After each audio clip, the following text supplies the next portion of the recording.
Good job. That's another thing we'd like to say. Welcome if you're just starting to watch on YouTube. Just push record. We got rid of all the announcements. I apologize. It's my fault again. I'm Angela. That's Chad. Welcome to Celebrate Recovery at New Heights Church. We have been recording it for YouTube also, just for the anonymity and confidentiality reasons. Plus, there's a lot of participants who, for very good reasons of their sobriety, aren't on Facebook or social media, and they can watch the link on YouTube without having a social media account. And so we want to make it available for them as well. Share it with people. Yeah, if you know somebody who isn't on Facebook that would like to watch, that link goes out in the weekly email. Yep. So, we're going to dive into the principles, and I'm going to go ahead and put those up. Gosh, our view isn't as great as last week when we were... It isn't. It was better last week. Pikes Peak behind us. We should have just played that, I think. Quite literally, it was beautiful. The mountains. Here we are back in Arkansas, which I like. Arkansas has been really good. It's great. It's been good to us. It's a little bit hot. It is today. If you guys have been outside, it's warm today. Yeah, I should have gotten a picture for you guys. Chad was in the 7-inch deep kiddie pool with Avery, having a good time. Just rolling around. It's so nice. It was nice. We need to go on. I started sweating and I just rolled over. Let's go on with the 8 principles. I need to reel it. Somebody reel us in. Are you going to do principle 1 or what? I'll do principle 1. Okay. Principle 1. Here we go, you guys. Principle 1 for real. Realize I'm not God. Admit that I'm powerless to control my tendency to do the wrong thing and that my life has become unmanageable. And the verse that goes with it, happy are those who know they are spiritually poor, Matthew 5:3. All right, principle 2, earnestly believe that God exists, that I matter to him, and that he has the power to help me recover. The verse, happy are those who mourn, for they shall be comforted, Matthew 5:4. Principle 3, consciously choose to commit all my life and will to Christ's care and control. Happy are the meek, Matthew 5:5. There we go. Principle 4, openly examine and confess my faults to myself, to God, and to someone I trust. Happy are the pure in heart, Matthew 5:8. And principle 5, voluntarily submit to any and all changes God wants to make in my life and humbly ask him to remove my character defects. The verse that goes with that, happy are those whose greatest desire is to do what God requires. Matthew 5:6. Man, Principle 6. I wonder if we are going too fast. Somebody let us know if we're going too fast for you to read along. Read out loud in your own living room. Evaluate all my relationships. Offer forgiveness to those who have hurt me and make amends for harm I've done to others when possible, except when to do so would harm them or others. The 2 verses, happy are the merciful, Matthew 5:7, and happy are the peacemakers, Matthew 5:9. And then another, principle 7, reserve a daily time with God for self-examination, Bible reading, and prayer in order to know God and gain the power to follow his will. No verse for that one. Yeah. And principle 8, yield myself to God to be used to bring this good news to others, both by my example and my words. Happy are those who are persecuted because they do what God requires, Matthew 5:10. Probably only a few of you would notice, maybe more of you would notice, but I know Lisa would notice because she notices fun stuff like that. But while we were in Colorado, I couldn't remember what verses we used. So when we recorded in front of Pikes Peak, we read something that we pulled. Chad was like, pull it up online so we'll read it. And the one we read were the happy, and normally we do the blessed. So now we've got 2 versions out there just to, we're just kind of mixing it up. We don't want it to get too stale during this COVID season. So each week, you just never know. Blessed are, happy are. You better be reading. You never know what blessed, happy. We're switching it all up. It's all over the place. Never know what you're going to get. Did we have too much sugar and too much heat this afternoon? I think so. I need a nap. But yeah, I still feel kind of like Avery had hiccups, so I pounded a can of root beer with her to get her. This is... I'm not sure. Maybe we should do some worship. We should kick it over to Justin for sure. Justin, we are so grateful for you. And Jennifer, I'm curious to see what art she has up. That's what I was going to say. Check it out. Here is the Crosstown Band. Let's worship together. If you have celebration chips, don't forget. Let us know if you feel free to do that. So here we go.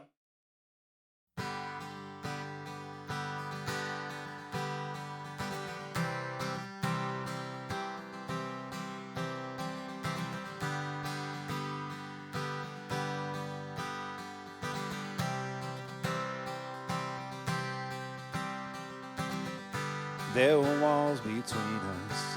By the cross you came and broke them down. You broke them down. There were chains around us, By your grace we are no longer bound, no longer bound. You called me out of the grave, you called me into the light. You called my name and then my heart came alive.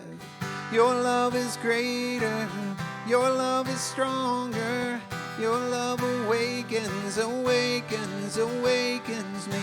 Your love is greater, your love is stronger. Your love awakens, awakens, awakens me.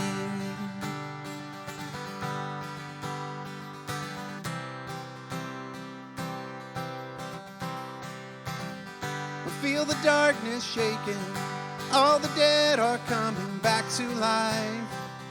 Back to life.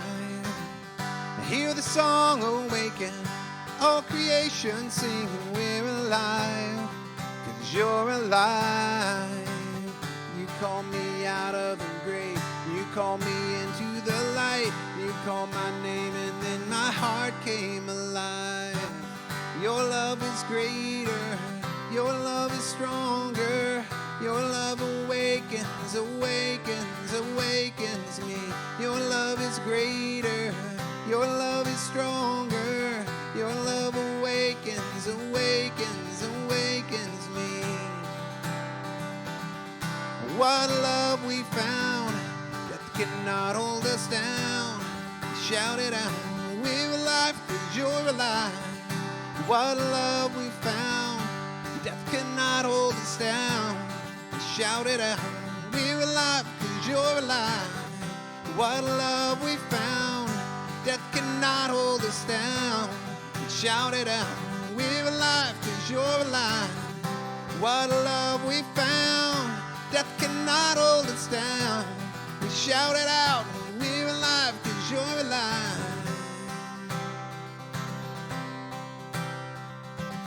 Your love is greater, your love is stronger. Your love awakens, awakens, awakens me. Your love is greater, your love is stronger. Your love awakens, awakens, awakens me. Your love is greater, your love is stronger. Your love awakens, awakens, awakens me. Your love is greater, your love is stronger. Your love awakens, awakens, awakens me.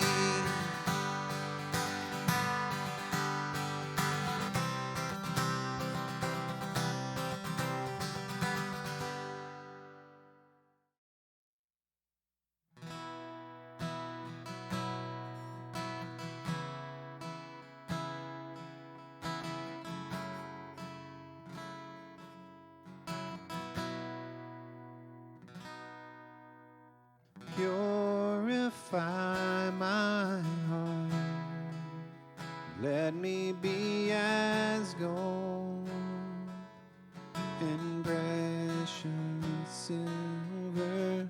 Purify my heart, let me be as gold,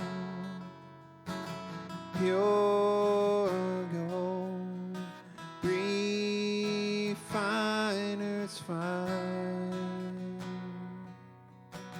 My heart's one desire is to be holy, set apart for you, Lord. I choose to be holy, set apart for you, my Master, ready to do your will.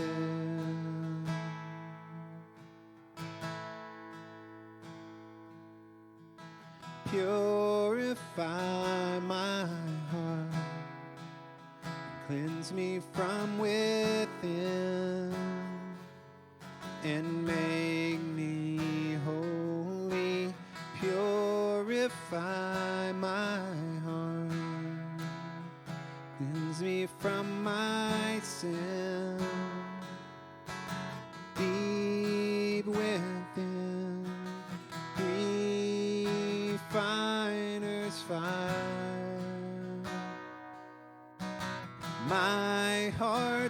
one desire is to be holy, set apart for you, Lord. I choose to be holy, set apart for you, my Master, ready to do your will.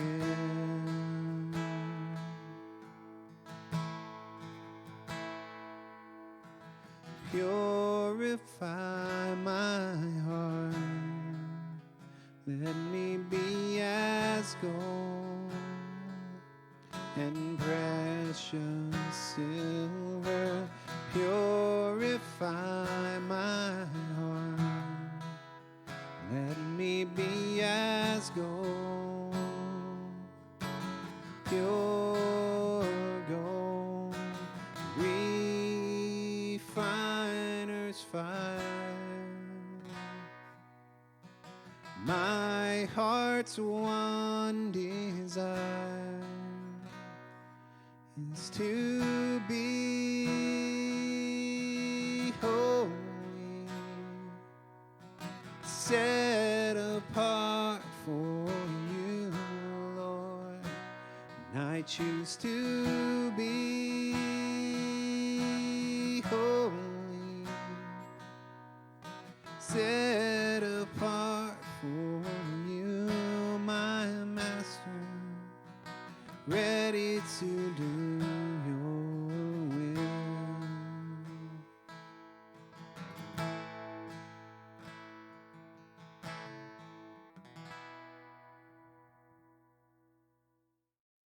Excellent job. Thank you If so I much, remember Justin. correctly, that was an oldie but a goodie. I think that song was from like the early 2000s. I used to listen to it on Good repeat stuff, man. a lot. It Yeah. might be a remix, but I think that's what I remember. In the style of 1990.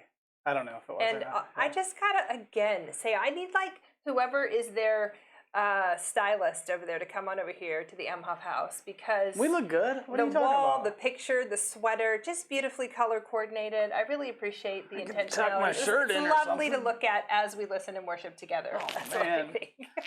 Trying to help out over here. I'm just saying, if you're gonna make that effort, you want somebody to notice, and I notice. Yeah, it does look good. This is what I want to say before we dive into the lesson tonight, which is victory. We're going to go into the victory lesson tonight, but a couple things I want to just highlight. We've got Summit that comes up every year. Normally, you have to travel either to the West Coast or they've done it in Nashville or Kentucky. I don't remember. Yeah. Somewhere on the East Coast, some East Side. The Upper East Side? No, sorry, I apologize. At any rate, because of COVID, they're not having location summits this year. They're having an online summit that you can watch right from your house. And so if you go to the Celebrate Recovery webpage, you can register. It's $49, and I think until July 17th, if you buy 4 registrations, you get 1 free, or maybe it's 5 and 1 free. Check it out. It's on there. I know I'm already registering.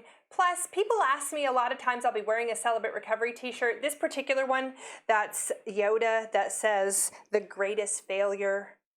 Oh, no, that's not what it says.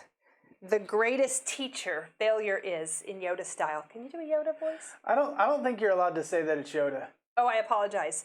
This is the likeness of a character in a famous sci-fi movie. There you go. Okay, anyway, at any rate... I could kind of do Yoda, but we won't try This is it a New tonight. Heights t-shirt, but I wear a lot of t-shirts that are Celebrate Recovery t-shirts, and right now online, because Summit is also online, there's some really great Celebrate Recovery t-shirts. Get online, get those from the national website. We just ordered like 5 or 6. We didn't did, because Yeah. every single Sunday night, we have to have like a different shirt. Chad's wearing like a, I'm not even sure. I got this at Costco. I don't know. It's my fancy he's t-shirt. not It's kind of representing thick the cotton. brand. It's nice. It's nice. It's very soft. It's fine. It is. At It's any good. rate, get your Celebrate Recovery t-shirt online. Register for the summit. You can watch it for 2 days.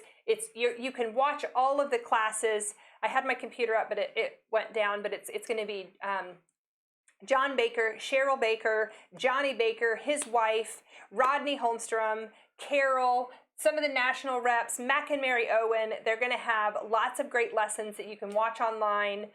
You can kind of tailor make which ones you want to go to. And so because they're making it available for the whole week, this is unlike any other summit where you had to like pick one or two. You could actually watch all of them if you wanted to. Really great boost for anybody that's in recovery to help you with, you name it. There's lots and lots of topics, so check it out if you'd like to. I know I will be attending online. Yeah, and virtually also, attending. I'll be repping some new T-shirts, which I'm excited about as well. Yeah, it'll be really good. Yeah, I got you some too. Just oh, thank you. Yeah, you're welcome. Okay, now we're going to head into our lesson this week. If you remember last week, we did our first leader interview, and so we're going to start every other week having an interview, kind of like it's instead of a testimony, since we're not really doing testimonies online. And so I'm looking forward to next week as well for that. But this week, we're going to move on with our lesson. So we're in lesson 15. This is the participant's guide. If you have ever been in a step study, you know that the lessons out of the step study are what we work through every week. Normally, when we meet in person, we do a lesson and then we do a testimony. But since COVID started, we've just been doing some lessons. And so a few weeks ago, we did the ready lesson, which is really the transition. Once you've done your inventory, shared it with your sponsor, you really start to get into now what? Okay, I've done all this really hard work. I'm in a step study. I've shared my inventory. Now what? The what is really being ready to accept God's promises, to not sabotage our success, to really continue in recovery with what happens next. Once we lay down all of those hurts, habits, and hang-ups, we really have to pick up health and good choices and spiritual disciplines and consistency and structure and accountability and all those things as well. And so we talked about that in the Ready lesson, and now we're going to dive into victory. This is lesson 15. Oddly enough, this one has 3. I don't know if you can see this. Usually a lesson has like the step, one step and one principle. This one has 3. So I just kind of highlighted a few of the words from each one to give like insight about what accepting victory really is. Because victory seems like this big celebratory thing, which it is. We want to walk into the promises that God has for us. But in order to do that, there's a few things that are required in this victory step. 1, voluntarily submit. That voluntary thing is a tough one. Even if you voluntarily attend CR, it is still hard sometimes to release the things that we've been holding on to, the coping strategies, the comforts that we've chosen, to kind of give those up. It's like, Avery sometimes will get a piece of candy or get a new toy, or even every now and then we let her watch her iPad. And when it's time for it to be done, we've been really trying to kind of go, hey, what does it look like? We can come back to that if you want to. Either way. What does it look like for you? It's iPad time is done. Go ahead and turn it off. And we ask her to turn it off herself, like to voluntarily give it up.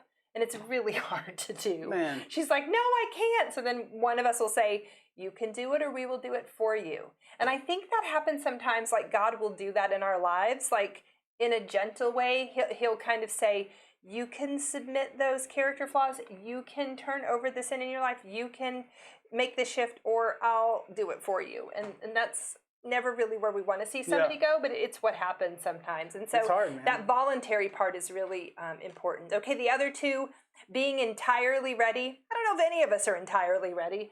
Yet that's the verse that's there, that we're entirely ready to have God remove all these defects of character.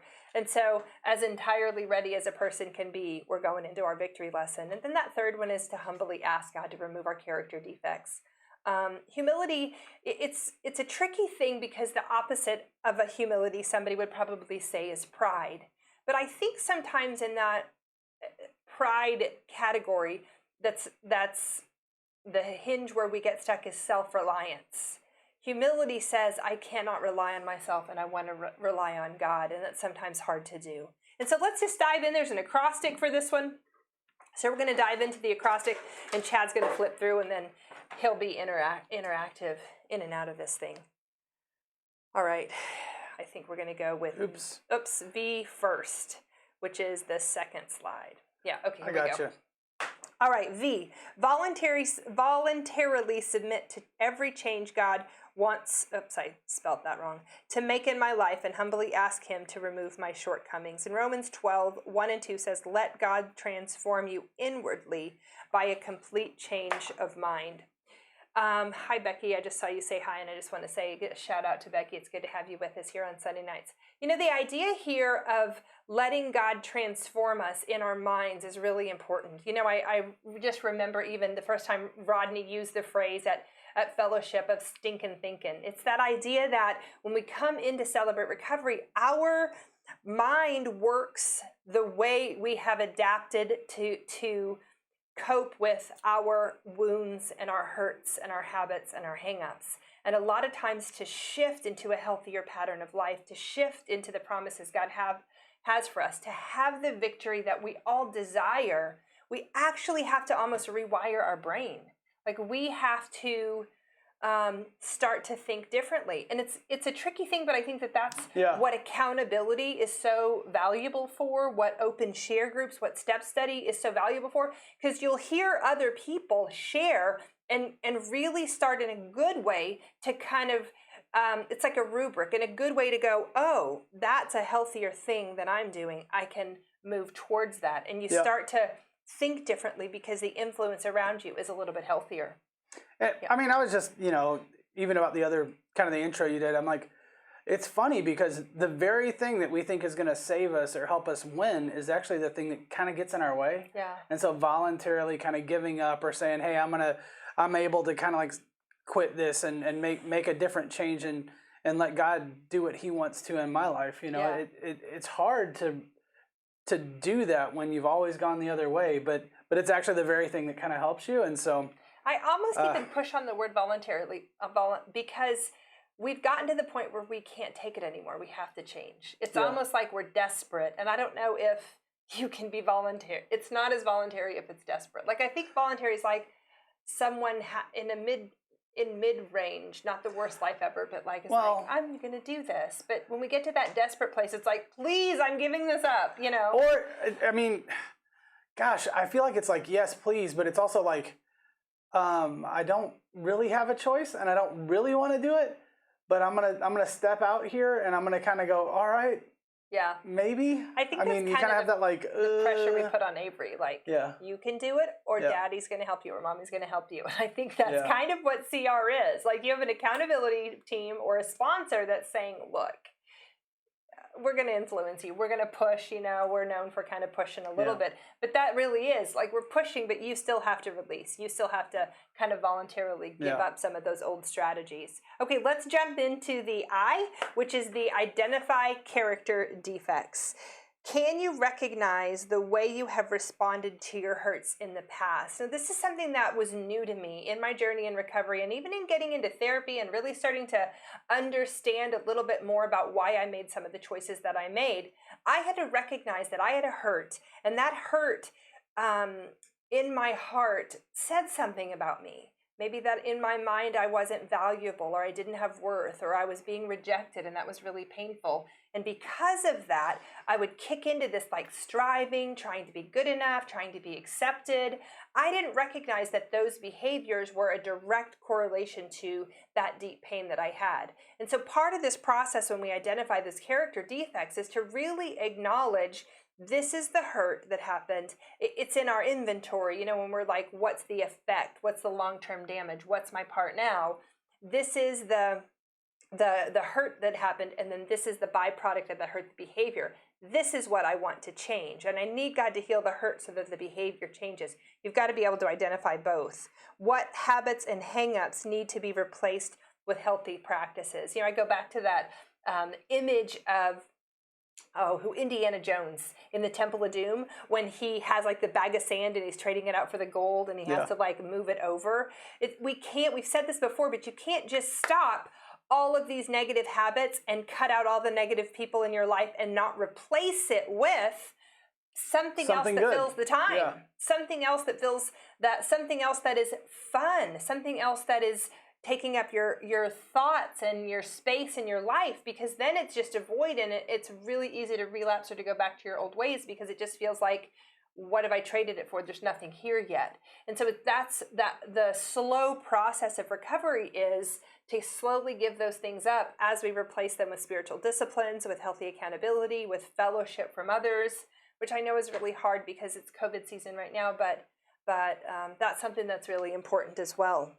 You know, and I want to pay attention to that too, actually, kind of saying, it's not saying can you recognize your hurts, habits, and hangups as much as it's saying the healthy practices that need to replace how you responded to those. Yeah. We're not saying go be perfect and find some way to be perfect. It's saying find ways to respond differently to your hurts, habits, and hangups. Yeah. It's saying do something different with that. And that's actually coming up on a slide ahead too. I love that you even referenced it a little bit ahead of time because it's exactly right. Let's go to the C really quick, Let's do it. Which is change your mind. And we talked about this a little bit at the beginning, but this idea that we have to be willing to recognize that the things that we think through are possibly not healthy. Like the choices we make, the self-reliant patterns we make. I might think, oh, this is a good way out of A, B, and C. And I pitch it to my sponsor, and my sponsor's like, no, that's probably not the healthiest way. Or my accountability team, oh, no, there's probably a different way. Like, I remember even a few plans that I tried to put in place during my recovery process, and I had a great accountability team that was like, these aren't practical. These are going to leave you feeling disappointed and you're not going to get the goal that you want. What about A, B, and C? Like even it was around like exercise and quiet time. I was like, every day at 6 o'clock, I'm going to get up and I'm going to quiet time and I'm going to run 3 miles. And my accountability partner was like, no, you're not. You're going to sleep in and run late because that's you. But what can we? And I'm like, you're right. It's so true. They really knew you. That's impressive. It's so true, Don't though. call them out. They were And right, I'm like, though. wow. Oh, man. No, you can leave it at the devil's screen. Well, we got to. Did you read all that? I think you did. I didn't. Okay, let me read it. It says, Romans 12:2, do not conform to the patterns of this world, but be transformed by the renewing of your mind. Then you will be able to test and approve what God's will is. Yes, they did really know me. And this is the part of recovery that is so important, that you let people into your life and you let them see you for who you are. A lot of times an accountability team or a sponsor can actually point out your character flaws in a loving way and identify them more than you can identify them. And I know that happened for me. And it's really hard at first because it's like you feel criticized and you want to kind of defend your position. But if you start to let loving people into your life who care about you and you ask the question, hey, do I have any blind spots? Hey, are there things I can work on? And I thought that was great advice for me, for somebody to say, hey, no, you sleep in and run late. And I'm like, oh, I do that. That's true. Okay, then let's refine what is practical. Chad's right. Perfection isn't the goal. The goal is knowing who you are, who God has for you, and then setting healthier practices in place that get you to the place that you want to be. Yeah. And I mean, it's just, okay, this is a process and this is a transformation. It's not a overnight thing. You know, it's that we allow ourselves to be changed. In the I think a lot of times too, I want to talk about the thing about comparison. It is good to get into recovery, to get into accountability, to get people around where you can kind of see what healthy looks like. But you can't just base your recovery process on that person looks good, I want to live my life exactly like that person. There is a part of recovery is finding your own identity in Christ and really going, just because I had a bunch of bad circumstances and hurts, habits, and hangups in my life, I still have kind of, if I want to use the word, the personality that I do. I'm not asking an extrovert tendencies or whatever. An extrovert to become an introvert or an introvert to become an extrovert. I'm not asking for somebody to completely change who you are, but we are asking you to consider some of the behaviors that have been unhealthy and what does it look like to add healthy ones. Yeah, it's great. Yeah. Okay, let's keep going. Let's go. The next VICTORY, like I was a cheerleader. We had a victory. I'll do the cheers later, maybe. It's okay. No, Chad says no. Don't want to pull any muscles or anything. That's true. Anyway. Okay, T. Turn over your character defects. Help me understand which one they're seeing right now. That one. The one on the right is always the one they see. Yeah. Okay. If I'm going to give you a code. If I tap you, that means do a double up. Is that okay? I'm trying to manage Chad. Somebody call the 411. You see, he just slow blinked me. He's like, don't manage me. I got this. I'm the producer of this show. You just teach your lesson. She's just the talent. We'll discuss this off camera. Go ahead. I'm going to keep on going. T. Turn over your character defects. He's making faces at me now, and you guys can't see. That's unfair. Okay, self-reliance blocks us from God-reliance. We talked about this just a little bit ago, and that's the humility part. It is hard. This says we have to be willing to turn over the ways we think our lives should go and trust God's plan for our lives. It's really hard to acknowledge that maybe the plans we have made for ourselves aren't the best plans. The reality is, if we could have gotten ourselves to a healthier place without CR and without God, we already would have. None of us would be in CR if we could have done it on our own. The reason we're in CR is because we're willing to acknowledge that we can't.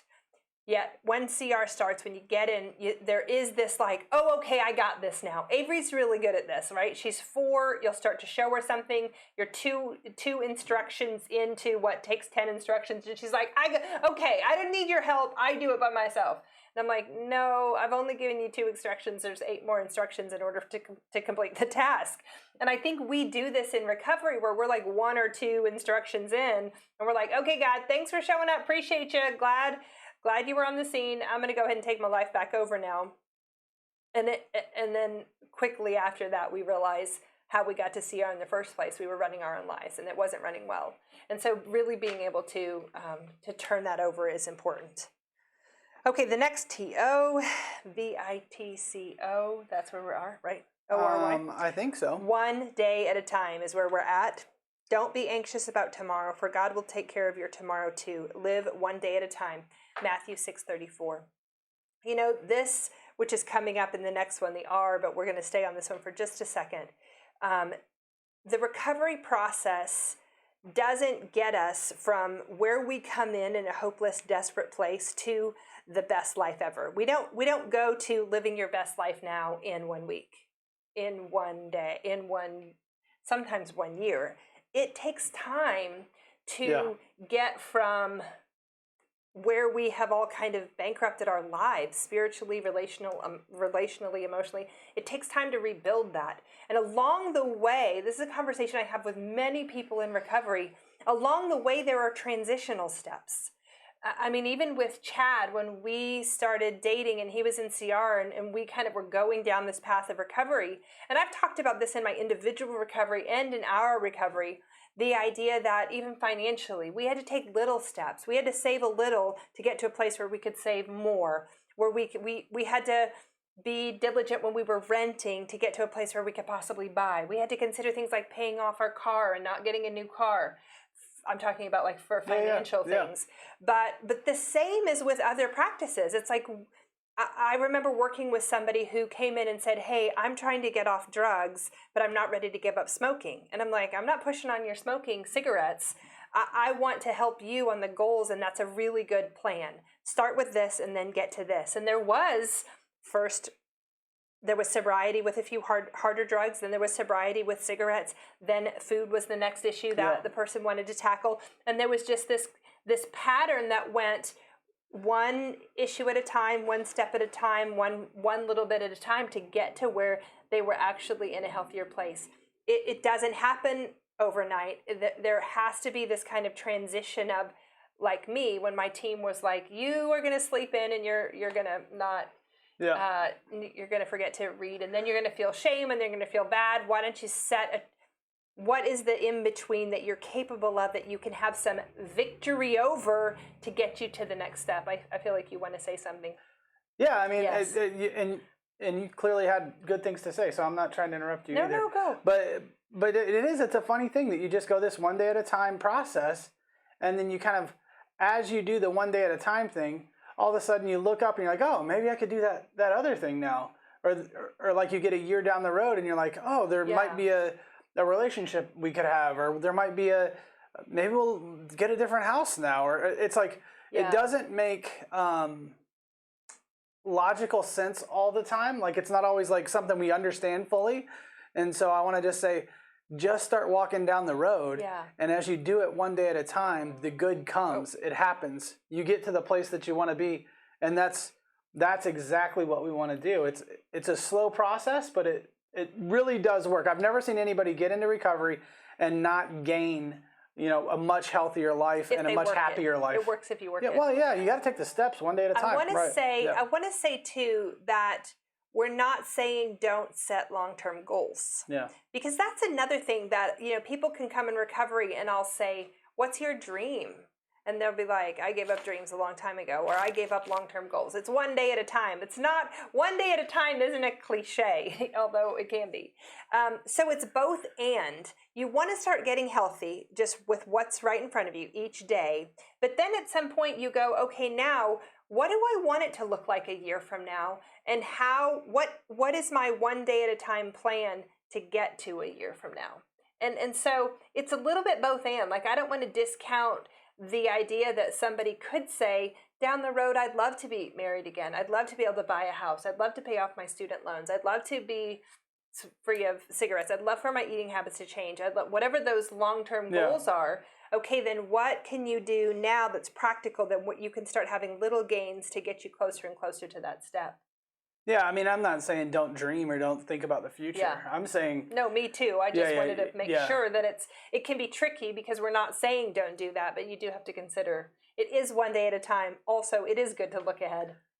I think the trick here is it doesn't matter. You can sit around and dream all day long. If you don't live today, you won't get there. That's true. It will always fail. Yeah. And that's the thing that I think we're so caught up with in addiction and other ways of living, is we're trying to get through today by pleasing ourselves in the now. Yeah. And if we can kind of shift our focus to say, no, I'm going to be focused today, and I'm just going to get today right.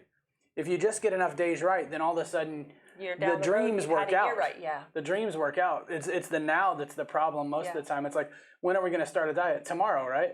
I mean, but it's always Next tomorrow. Week.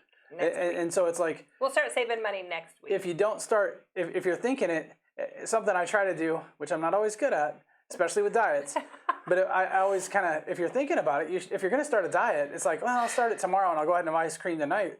That never works. Let me go ahead and finish all. That's what one day at a time really means to me.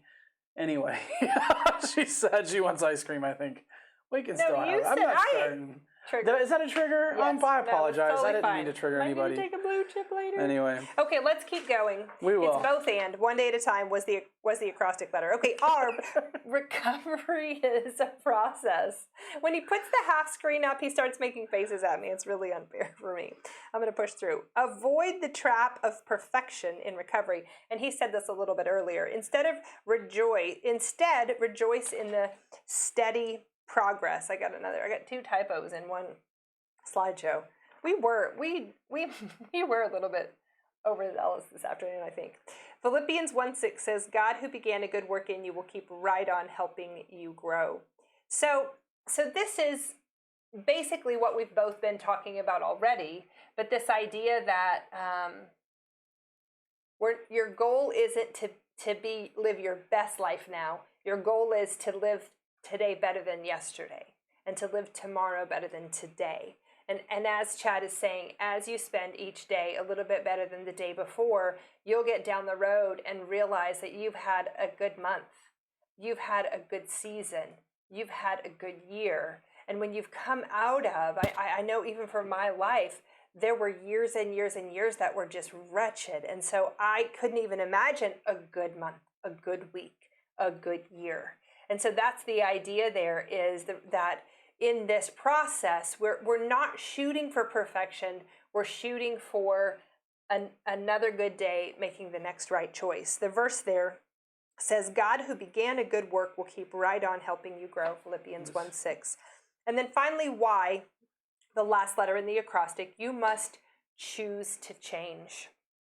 Your accountability team and your sponsor can offer you suggestions, can reveal your character defects kindly, can let you know what's going on. Your leaders can teach you a lesson. We can do all the things to try to motivate you to change or to be different. But at the end of the day, you have to voluntarily choose to accept the new life, to accept the victory, to accept the promises, to make the shift. Nobody can do it for you. It takes humility to acknowledge that you don't know the best way for your life.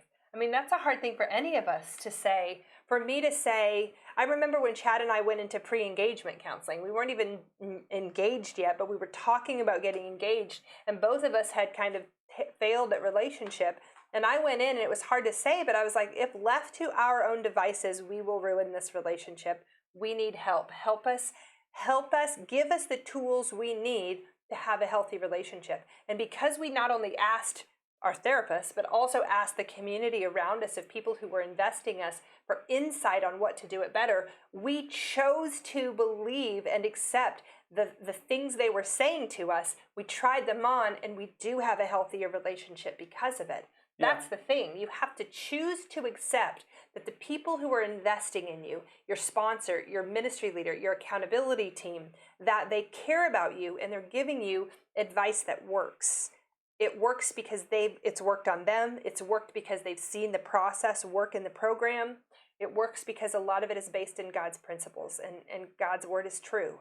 And so James 4:6 says, God gives strength to the humble. To be able to say, I recognize that self-reliance hasn't worked, that my ways haven't worked. The thoughts in my brain are somehow keeping me from actually choosing what's the right thing to do. Give me wisdom and help me get there. And that's how we get the victory that we all want. So there's a prayer at the end of the victory lesson, and I cut it down just a little bit to fit on this, but I'm going to read it. And I'd love it if you want to, just to read it out loud or just read it to yourself as I read this as well. It says, Dear God, help me to recognize the shortcomings in my life and give me the strength to turn them over. Help me not to resist the changes that you have planned for me. Help me stay in today and not get dragged back into my past or lost too far in my future. Give me the power to live one day at a time, trusting you. What a great prayer there that just helps us try to accept the victory that God has for us. Try to accept the promises that he has. One good day, one good week, one good month. I know quite a few of you that long for one good month. And then before you know it, you look up and you've had a good summer, a good season, a good year. And that's our prayer, is that we would be able to help you release some of those old strategies that haven't gotten you where you want to go, and start to accept the victory so that you can have the good that God has in store for you. Yeah. And I mean, great job. I think it's a very practical lesson. Yeah. And again, kind of going back, I just think, man, CR does good with the acrostics. Yeah, that was a good acrostic right there. It was. But I do think, man, you just keep taking next steps. You try to do what's right today, and you do your best, and then you look around, and all of a sudden things are different. Yeah. You know, and it's not that we can't plan the future necessarily. Yeah. You know, even looking at COVID and what happened this year and all the mess that's gone on, nobody could have planned for this, really. You know what's funny? Because Facebook has this thing that pops up that's like, this happened on this day 9 years ago.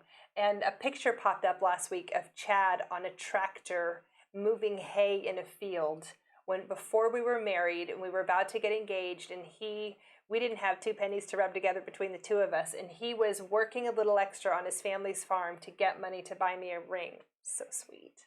And so I remember looking at that picture when it popped up and thought, 9 years ago, we were living one day at a time, not knowing even how we were going to get. I mean, we were doing like side jobs to get a little bit of extra money. I think you weren't working. I was in between jobs at the time, trying to trust that what God had for me next, and New Heights was on the horizon, and we didn't even know it. And then when that popped up, I think it was like 3 days ago or 2 days ago, Chad and I were actually on our way to New Heights offices to do the second version of the podcast. We've started a couples podcast, and so we're doing it, and I was like, wow, who would have thought 9 years ago in that field that somebody could predict where our lives would go? We couldn't have even imagined that. And that's the amazing thing. If somebody at the time would have said, what is your dreams? I wouldn't have said, in 9 years, we will have such a healthy marriage and relationship that we will do a podcast for couples. No, it was like, I'm a love and relationship addiction girl. I'm terrified of relationship. He's about to propose to me, and I think I want to sabotage. We should get into therapy. I mean, to get from there to here, we did it one day at a time. We submitted and turned over one fear at a time. If we were anxious, we talked about it, we responded to it, we included sponsors, accountability teams. I mean, there was work between then and now that we chose. We had to voluntarily choose. But that's the promise, is that God has something in store for you in your future, and all we have to do is each day choose him, and each day choose what he has for us. And when we do, it kind of shifts. Yeah, and I mean, that's exactly right. And so you can't, I mean, just thinking about this, and I'll be quiet after this, and maybe I'll even give you the last word tonight. We'll see. But I'm thinking about it. I'm like, you can't get caught up with the future. Not to say you shouldn't have a plan or you shouldn't think about it, but when you get caught up with that, you miss today, and then you feel all this pressure to perform, and then it wrecks today, and it kind of puts you in the ditch. And we can't predict the future. There's no way to know it. Who could have predicted COVID? There's no way. We couldn't have. Yeah. And so God knows the future. Trusting God is our best bet every time. Yeah. Okay, so on that note, we're going to kick it back over to Justin and the Crosstown Band. It's a solo band, but I still like the name of it. And I'd just like to say, if something about the victory it's lesson... It's not a solo band. He's got help. He's got a good production assistant. We always get left out. That's all I'm saying. True. Thank you, production. I don't know if producing. Jennifer can play the tambourine or something, but every now and then I'd like her to just like come in with the maracas for like just a little segment so we can see her as well. No, Justin's like, stop, don't do it. Okay. I grew up in a church that had a tambourine. I could do that. It was okay. At any rate, if the lesson just kind of inspired anything in you to consider what it looks like to live one day at a time, what it looks like to trust God and to voluntarily submit to your character defects over to him. We'd love for you to take a blue chip during this next song. If you feel comfortable, make sure you post it in the comments, and we'll see you in just a bit when this worship song's over. Thanks.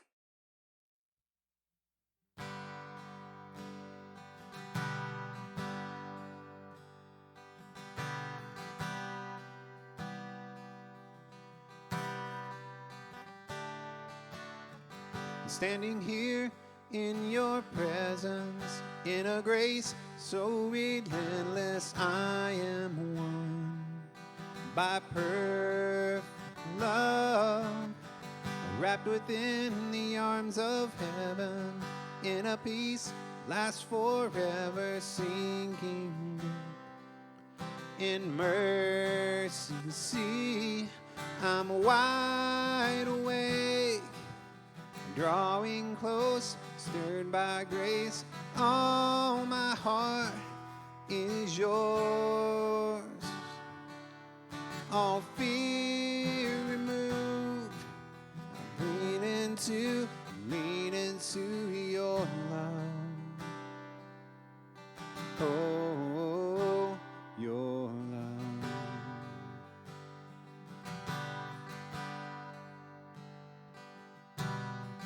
When I'm lost, you pursue me.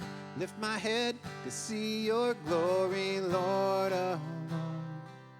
So beautiful.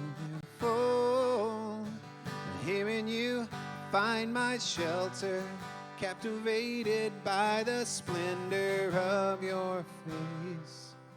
My secret place, I'm wide awake, drawing close, stirred by grace. All my heart is yours.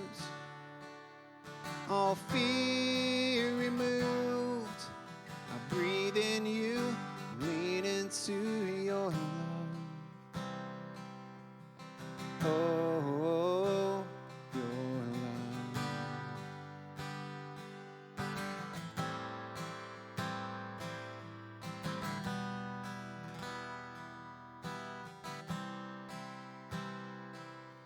Your love so deep is washing over me. Your face is all I seek.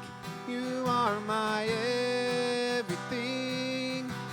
Jesus Christ, you are my one desire. Lord, hear my only cry, to know you all my life.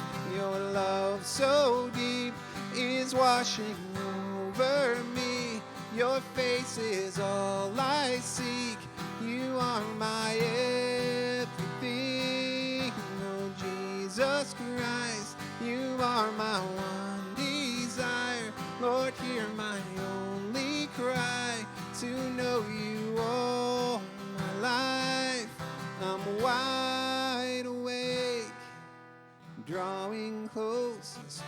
thy grace. All my heart is yours. All fear removed. I breathe in you, lean into your love. Oh, your love.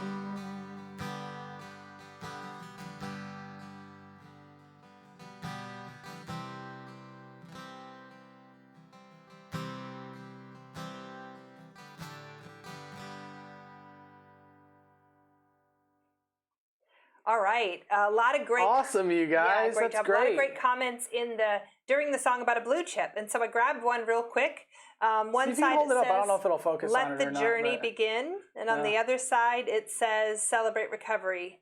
My grace is enough." 2 Corinthians 12:9. This is just, if you're new to Celebrate Recovery, it's just a little plastic chip. It's just a little token. Sometimes we'll put it on a keychain, hang it from a rearview mirror, put it on your, just whatever. Just a little reminder. And for me, I even take a Sharpie and write on there the date and then what I'm surrendering. Man, I've got them for anxiety, for food issues, for relationship issues.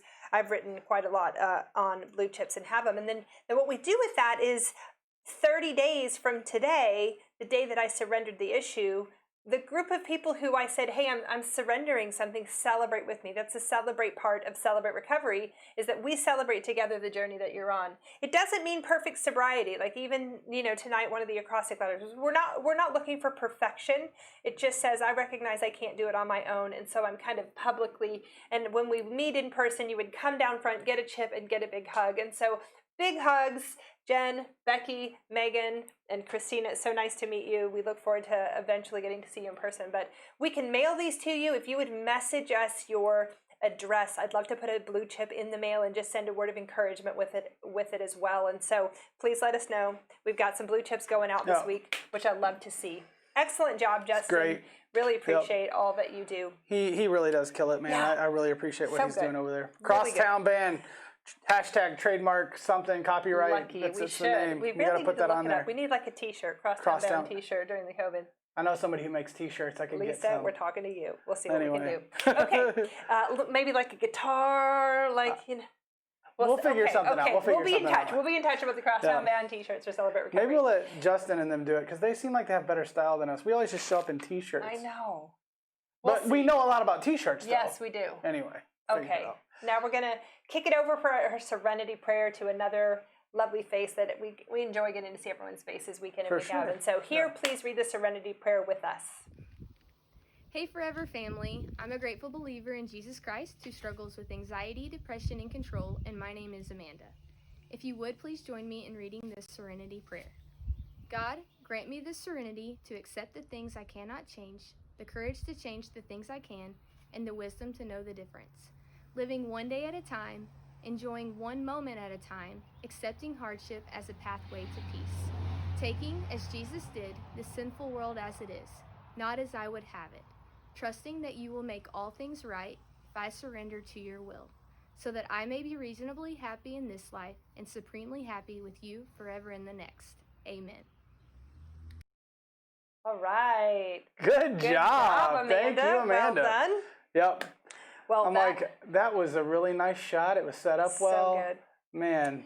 Lovely. Whoever coached She that did- up, it was. she No, did I'm a kidding. good She did job. great. She picked all that. But man, thank you so much for doing that, y'all. We were not only on time starting, but it is right at 7 o'clock. Yeah. We're on time finishing too. This COVID thing has really made me an on time kind of person. Sometimes. It's pretty impressive, really. even. Sometimes. Unless you're tuning in to my Wednesday morning devotion, it starts every Wednesday at 8:33. At least. Ish. Yeah, It'll be on the ish. ish. It's good.